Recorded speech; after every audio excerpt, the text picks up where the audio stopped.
नमस्कार दोस्तों, स्वागत है आप सभी का all India first YouTube channel पर। इस वीडियो में हम बात करने वाले हैं कई बड़ी और लेटेस्ट अपडेट के बारे में, लेकिन उससे पहले कर दो वीडियो को लाइक, साथ ही शेयर और चैनल को सब्सक्राइब, जिससे कि आपको रियल ऑथेंटिक जानकारियों की नोटिफिकेशन सबसे पहले मिलती रहें। शुरुआत करते हैं सबसे पहली अपडेट के साथ। दोस्तों, आगे बढ़ने से पहले हम बात करने वाले हैं यूपी टीईटी की बेस्ट बुक के बारे में, जो कि चक्षु प्रकाशन की है। यूपी टीईटी 2023 में सिलेक्शन पाने के लिए आपको स्टडी गाइड देखने के लिए मिलती है, जिसमें आपको 3000 से ज़्यादा अध्याय बाय महत्वपूर्ण क्वेश्चन देखने के लिए मिलते हैं, 4 सॉल्व पेपर, साथ ही आपको विश्लेषण चार्ट भी देखने के लिए मिलता है।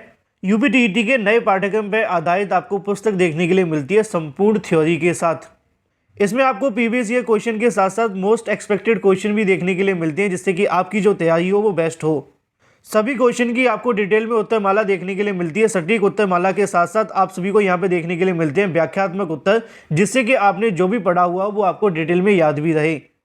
चक्षु प्रकाशन का यहाँ पे स्टडी गाइड के साथ आपको प्रैक्टिस सेट भी देखने के लिए मिलता है, जिससे आपकी तैयारी होती है और भी मजबूत। इन सभी का लिंक मैंने आपको वीडियो की डिस्क्रिप्शन में दे दिया है। आप अमेजोन या फ्लिपकार्ट से ले सकते हैं, या फिर अपने नज़दीकी स्टोर से भी, लिंक वीडियो की डिस्क्रिप्शन में है। तो चलिए शुरुआत करते हैं सबसे पहली अपडेट के बारे में। जैसा कि दोस्तों मैंने कल देर रात को एक वीडियो बनाया था, उसके अंदर थोड़ा सा अभ्यर्थियों को कन्फ्यूजन देखने के लिए मिला था। पहले उसी कन्फ्यूजन को हम दूर कर देते हैं, क्योंकि कई अभ्यर्थियों ने कमेंट भी किए थे कि सर पहले आप इसके बारे में जानकारी दीजिए। वैसे तो कल देर रात हो गई थी, लेकिन जिसके चलते मैं कम्युनिटी पोस्ट भी की थी।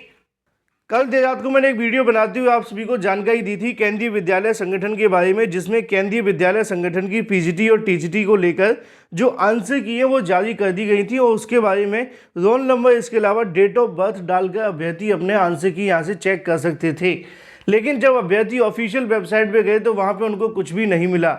लेकिन फिर भी मैं आपको बता दूँ, होता क्या है, किसी भी वेबसाइट के बारे में, केंद्रीय विद्यालय संगठन हो या फिर इसके अलावा कोई भी भर्ती संगठन, उनके माध्यम से क्या किया जाता है, 2 वेबसाइट देखने के लिए मिलती है। एक वेबसाइट वो होती है जिसके माध्यम से आवेदन, इसके अलावा रिजल्ट, इसके अलावा और भी बहुत सारे प्रोसेस फॉलो करते हैं। एक ऐसी वेबसाइट दूसरी बनाई जाती है जिस पे उनके माध्यम से ऑब्जेक्शंस लिए जाते हैं आंसर की को लेकर। अब उसी के संबंध में केवीए संगठन के माध्यम से एक आंसर की को लेकर एक नई वेबसाइट बनाई गई थी, जिसपे उनके माध्यम से आंसर की अपलोड करना शुरू कर दी गई थी। और ये यहाँ पे आप सभी के सामने देखने के लिए मिल भी जाएगी। एक अभ्यर्थी के माध्यम से अपनी आंसर की भी यहाँ पे चेक की गई थी। तारीख पड़ी हुई है 23/2/2023 की, यहाँ पे देखने के लिए मिलती है। और ये पोस्ट ग्रेजुएट टीचर मतलब कि पीजीटी के बारे में है।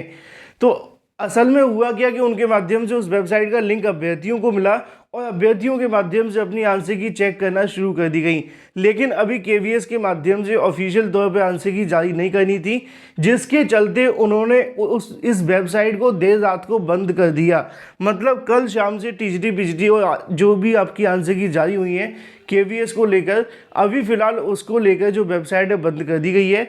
जो भी अभ्यर्थी अपनी आंसर की चेक करना चाहते हैं उनको 1 या 2 दिन का इंतजार अभी करना पड़ेगा, क्योंकि केवीएस के माध्यम से नई वेबसाइट बनाई गई है। अभ्यर्थियों को जैसे ही लिंक मिला, उन्होंने अपनी आंसर की चेक करना शुरू कर दी। लेकिन जब केंद्रीय विद्यालय संगठन को जानकारी मिली तो उनके माध्यम से वेबसाइट को ही बंद कर दिया गया। तो ये था पूरा का पूरा मामला केवीएस शिक्षक भर्ती की आंसर की के बारे में। चलिए दोस्तों, बात कर लेते हैं अपनी अगली अपडेट के बारे में, जो कि संबंधित है यूपी टीजीटी पीजीटी। इसके अलावा अगर बात की जाए यूपी के अंदर प्राथमिक शिक्षक भर्ती के बारे में, यूपी टीजीटी पीजीटी के बारे में पिछले कई दिनों से कई महत्वपूर्ण नोटिस देखने के लिए मिले। लेकिन ये जो नोटिस जारी हुआ है उसके अंदर कहीं ना कहीं अभ्यर्थियों के लिए जानकारी तो निकल कर आ रही है, लेकिन कुछ पॉजिटिव चीज़ें और निकल कर आ जाए तो अभ्यर्थियों को और भी ज़्यादा बेनिफिट मिलेगा। कभी विधानसभा के अंदर रिक्त पदों का डाटा मिलता है, तो कभी शिक्षा मंत्री के माध्यम से बता दिया जाता है। अब एक और नया नोटिस देखने के लिए मिलता है प्रमुख सचिव के माध्यम से, जो कि यहाँ पे अगर बात की जाए उप सचिव उत्तर प्रदेश माध्यमिक शिक्षा सेवा चयन बोर्ड को भेजा जाता है। इसके अलावा अगर हम बात करें तो यहाँ पे भेजा जाता है उन सभी अभ्यर्थियों को जिनके माध्यम से टीजीटी पीजीटी भर्ती के अंदर पद बढ़ाए जाने को लेकर मांग की गई थी। नीचे आप सभी के सामने देखने के लिए मिल जाएगा, जिसका उनका कहना है कि इस IGRS संख्या के माध्यम से अपनी शिकायत दर्ज करवाई गई थी। उस शिकायत को लेकर उनके माध्यम से रिप्लाई किया जाता है कि उन्होंने मांग की है कि टीजीटी पीजीटी भर्ती के अंदर 14 लाख से ज़्यादा छात्रों ने आवेदन किए हैं, तो ऐसे में टीजीटी पीजीटी भर्ती के अंदर पदों की संख्या को बढ़ा दिया जाए। जिसको लेकर उनके माध्यम से कहा गया कि विज्ञापित पदों में सीटों की वृद्धि के लिए पोर्टल खोला जाना और नवीन अध्याचन का सम्मिलित किए जाने का निर्णय के लिए वर्तमान में बोर्ड अस्तित्व में नहीं होने के कारण निर्णय लिया जाना संभव नहीं हो पा रहा है। बोर्ड के अस्तित्व में आने के बाद अज्ञेयता निर्णय को लेकर जो भी फैसला होगा वो सूचित किया जाएगा। इस मुद्दे को लेकर उप सचिव के जो पत्र वो लिखा गया। इसके अलावा जो भी अभ्यर्थी धरना प्रदर्शन कर रहे थे उनके प्रमुख को भी, मतलब विक्की खान को।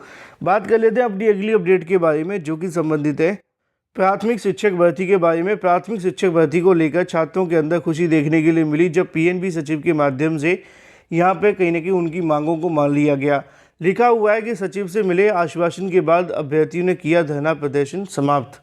नीचे जानकारी देखने के लिए मिल जाएगी। परिषदीय विद्यालयों में सहायक अध्यापक पदों पर भर्ती के लिए निकाली गई 69,000 शिक्षक भर्ती में 1 अंक के विवाद को लेकर सचिव परीक्षा नियामक अधिकारी कार्यालय पर चल रहा अभ्यर्थियों का धरना प्रदर्शन शुक्रवार को खत्म हो गया। पिछले 5 दिनों में धरने पर बैठे अभ्यर्थी हाईकोर्ट डेवलपमेंट की तरफ से 25 अगस्त 2021 को दिए गए आदेश के अनुपालन में संबंध में अनिल भूषण चतुर्वेदी से मुलाकात कर आश्वासन मिलने के बाद में अभ्यर्थी ने अपना धरना प्रदर्शन समाप्त कर दिया है। अभ्यर्थियों को सचिव ने बताया है कि 25 अगस्त 2021 के आदेश के अनुपालन में परिभाषा वाले प्रश्न पर 1 अंक पा रहे अभ्यर्थी एवं याचियों की लिस्ट बेसिक शिक्षा परिषद को सौंप दी गई है। आगे की जो भी कार्रवाई होगी वो यहाँ पे बेसिक शिक्षा विभाग के माध्यम से देखने के लिए मिलेगी। चलिए बात कर लेते हैं अपनी अगली अपडेट के बारे में, जो कि संबंधित है उत्तर प्रदेश में मार्च महीने में आने वाली, अगर बात की जाए 5 या 6 नई भर्तियों के विज्ञापन के बारे में। इसको लेकर ऑफिशियल कार्यक्रम यहाँ से जारी कर दिया गया है और साथ ही हम बात करेंगे एलटी गेट शिक्षक भर्ती को लेकर।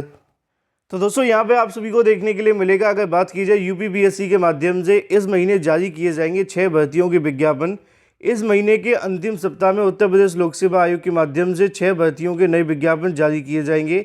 आयोग को पदों का अधियाचन मिल चुका है, अब विज्ञापन जारी करने के लिए ड्राफ्ट तैयार किया जा रहा है। इसमें ज़्यादातर जो पद देखने के लिए मिलेंगे वो आयुर्वेदिक कॉलेजों में प्रवक्ता के देखने के लिए मिलने वाले हैं। आयोग की परीक्षा नियंत्रक अजय कुमार तिवारी ने बताया है कि विधि विज्ञान प्रयोगशाला में वैज्ञानिक अधिकारी के 41 पदों विज्ञापन को लेकर अधियाचन मिला है। इस भर्ती का विज्ञापन भी इसी महीने के अंत में जारी होगा। राजकीय आयुर्वेदिक कॉलेजों के अंदर प्रवक्ता के 127 पदों का अधियाचन मिला है और इसका विज्ञापन भी इसी महीने के अंत में जारी होगा। वहीं दूसरी तरफ अगर बात की जाए एलटी गेट शिक्षक भर्ती के बारे में, तो यहाँ पे लिखा हुआ है कि एलटी गेट शिक्षक भर्ती के लिए यहाँ पे अधियाचन के संबंध में, माफ़ कीजिए, विज्ञापन के संबंध में जो ज्ञापन है वो सौंपा गया, लेकिन अंतिम निर्णय कुछ भी नहीं हुआ क्योंकि चेयरमैन यहाँ पूरे तरीके से बिजी हैं 21 तारीख तक चलने वाले इंटरव्यू को लेकर पीसीएस के, जिसके चलते कोई भी ठोस आश्वासन अभी तक नहीं मिला।